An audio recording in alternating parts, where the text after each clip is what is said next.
La pluie de novembre crépitait contre l'immense baie vitrée du saphir. De l'intérieur, le son était feutré, un simple accompagnement au tintement discret de l'argenterie sur la porcelaine de Limoges. Éléonore de Varenne regardait son propre reflet dans le verre sombre. Une femme de 50 ans, élégante, dont les perles capturaient la lumière dorée du lustre au-dessus de sa table. Dehors, dans le bleu glacial du crépuscule parisien, un autre monde existait. Un homme était assis en boule contre le mur de la banque d'en face, son corps un tas de chiffons sombres sous l'averse. Éléonore détourna les yeux. Elle avait vu cet homme presque tous les soirs pendant un mois. Il faisait partie du décor, au même titre que le lampadaire en fer forgé ou la bouche de métro. Une tache sur la toile de fond de sa vie confortable. Elle se sentait seule, d'une solitude vaste et stérile que son récent veuvage avait sculptée en elle. Mais elle n'était pas cette sorte de seule. Elle n'avait pas faim, elle n'avait pas froid. Son verre de chassagne montrachet resta intact. Une culpabilité vague, importune, lui piqua la gorge. Elle essaya de la repousser. Elle avait travaillé dur pour cette vie. Enfin, son mari, Bernard, avait travaillé dur. Elle avait simplement tenu son rôle. L'homme dehors bougea, et son regard croisa le sien à travers la vitre. Il n'y avait pas de supplication dans ses yeux, juste une fatigue infinie. Éléonore sentit son cœur se serrer, un spasme involontaire. Elle regarda ailleurs, appelant le sommelier d'un geste impatient. Ce qui allait se passer ensuite n'allait pas seulement briser la vitre entre leurs deux mondes. Cela allait faire voler en éclats le fondement même de sa vie. Le saphir était le sanctuaire d'Éléonore. C'était ici que Bernard l'avait demandé en mariage. C'était ici qu'ils avaient célébré les contrats, les anniversaires, les silences confortables d'un mariage de 25 ans. Depuis sa mort, 6 mois plus tôt, elle venait ici 3 fois par semaine. Un rituel pour prouver au monde et à elle-même qu'elle tenait bon. Elle vivait dans un somptueux appartement du 16e arrondissement, un mausolée de bon goût et de souvenirs coûteux. Mais elle était vide. La richesse de Bernard avait été un bouclier, la protégeant non seulement du monde, mais aussi d'elle-même, de son passé. Un passé qu'elle avait méticuleusement enterré sous des couches de cachemire et de conventions sociales. Dehors, l'homme toussa. Une toux sèche, caverneuse, qui semblait défier l'épaisseur du verre isolant. Elle le regarda à nouveau, cette fois avec irritation.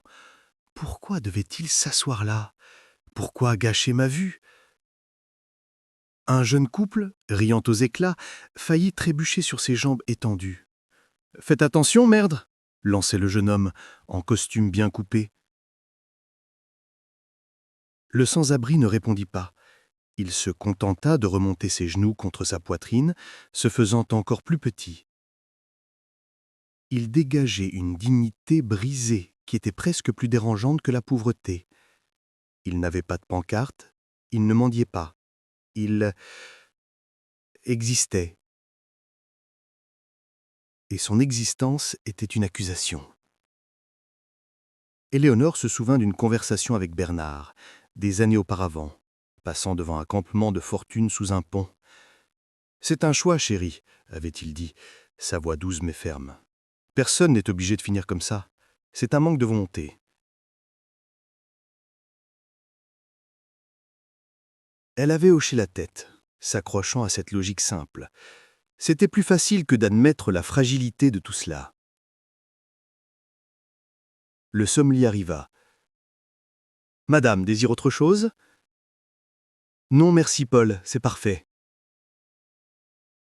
Elle mentait. Rien n'était parfait.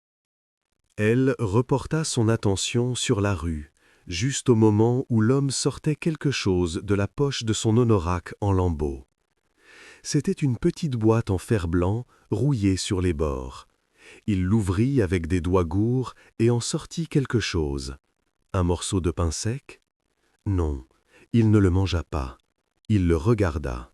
Il le tint contre sa poitrine, comme un trésor, avant de le ranger soigneusement.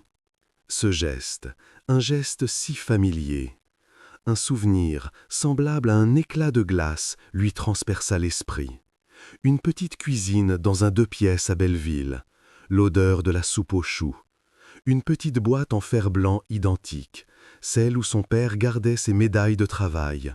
Avant, elle secoua la tête, c'était absurde. Son père était mort, c'est ce qu'elle avait dit à Bernard, c'est ce qu'elle s'était dit à elle-même pendant 30 ans.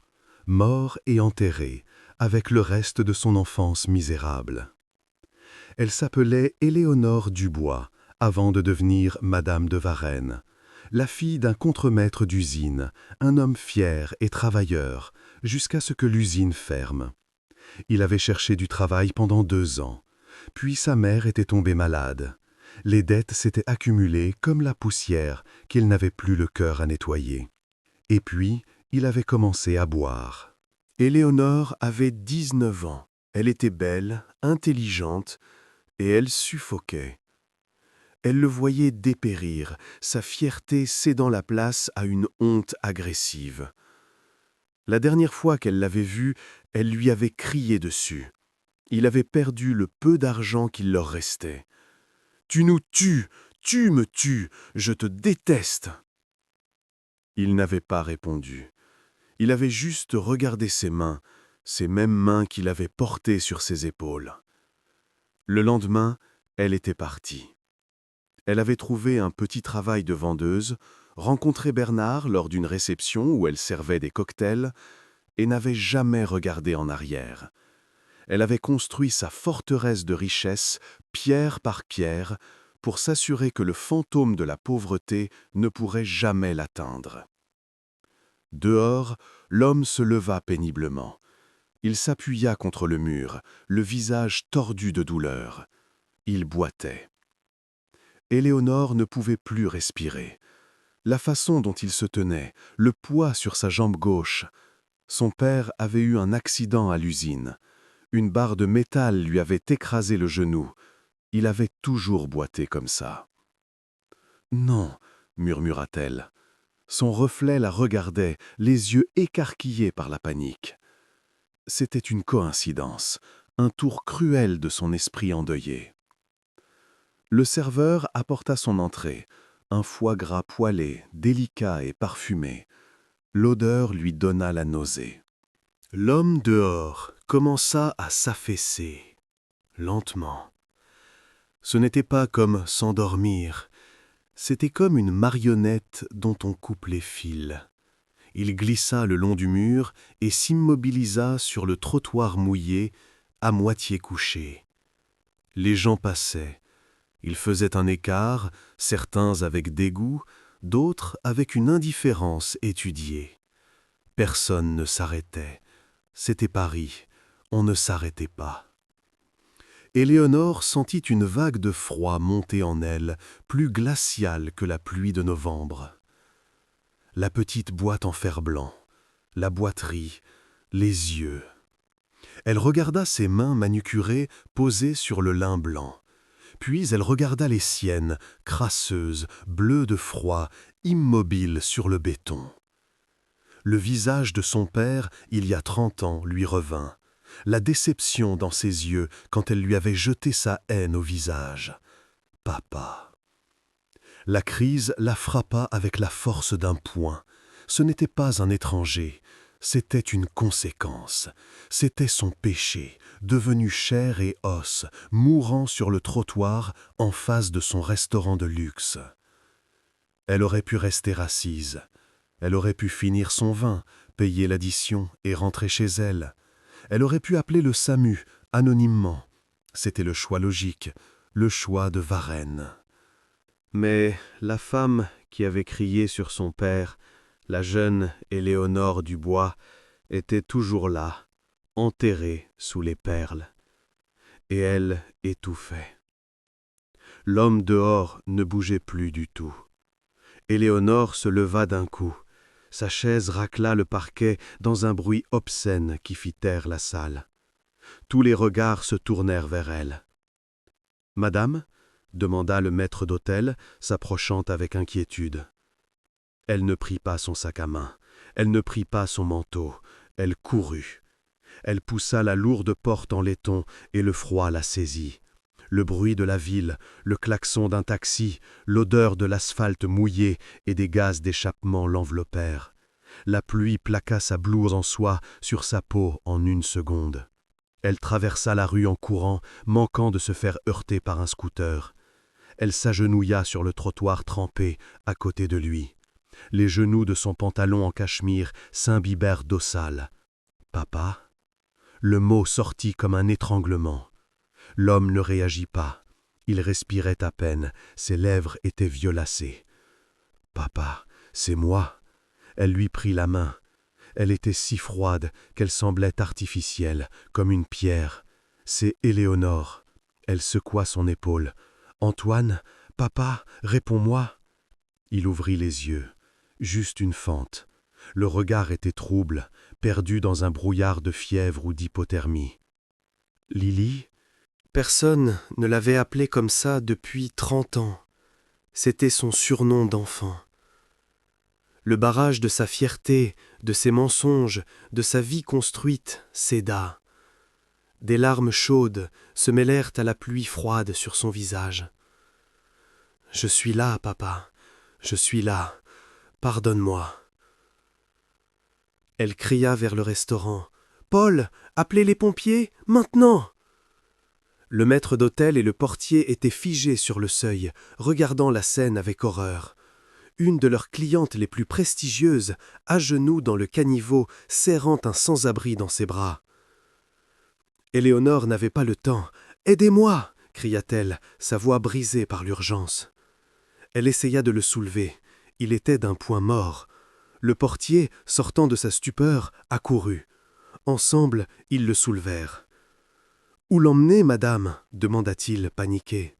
« À l'intérieur, dit-elle. »« Mais, madame, le règlement !»« C'est mon père !» hurla-t-elle, une fureur qu'elle ne se connaissait pas montant en elle. « À l'intérieur, maintenant !» Ils le portèrent à travers la porte dorée. Le silence dans le restaurant était total. Les convives regardaient, leurs fourchettes suspendues. Ils le déposèrent sur la banquette de velours rouge où elle était assise quelques minutes plus tôt. Il laissa une traînée d'eau sale. Éléonore arracha la nappe d'une table voisine, faisant tomber des verres, et l'enveloppa dedans.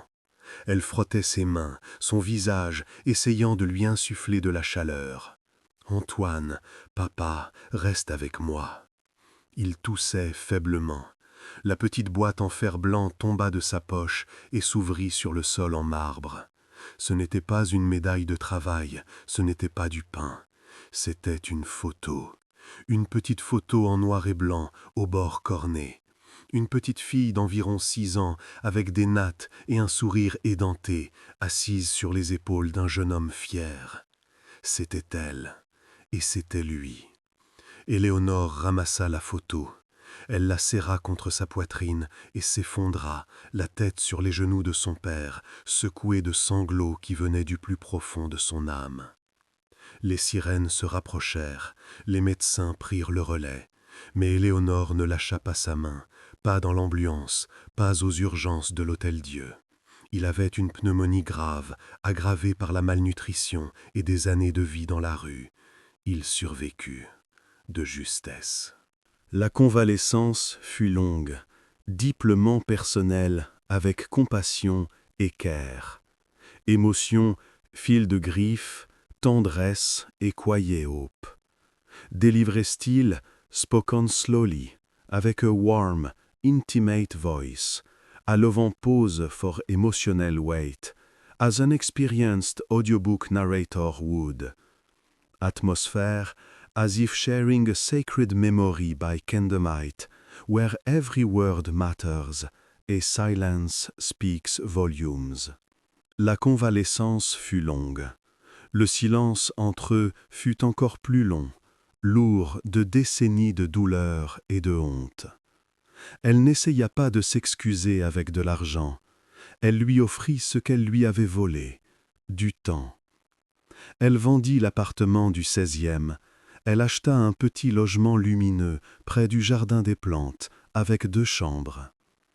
Un soir, des mois plus tard, alors qu'il avait repris des forces, ils étaient assis sur le balcon. « Je t'ai cherché, dit-il, sa voix encore rauque. Après que je sois sorti de cure, j'ai appris que tu avais épousé cet homme. Je t'ai vu une fois, tu sortais d'une voiture. Tu étais si belle, comme une reine. Je n'ai pas voulu te faire honte. C'est moi qui ai eu honte, papa, dit-elle, les larmes coulant sans bruit. J'ai eu peur, j'ai été lâche. Il posa sa main usée sur la sienne, manucurée. Tu es là maintenant, Lily. La vitre entre eux avait disparu. Éléonore regarda la ville, non plus depuis la hauteur d'un restaurant de luxe, mais depuis un balcon simple. Elle avait passé sa vie à construire des murs pour se protéger de son passé, pour découvrir que la seule chose dont elle avait besoin était de l'autre côté. Elle avait perdu un mari riche, mais elle avait retrouvé un père. Et en sauvant cet homme qu'elle avait prétendu mort, elle s'était enfin, vraiment, sauvée elle-même.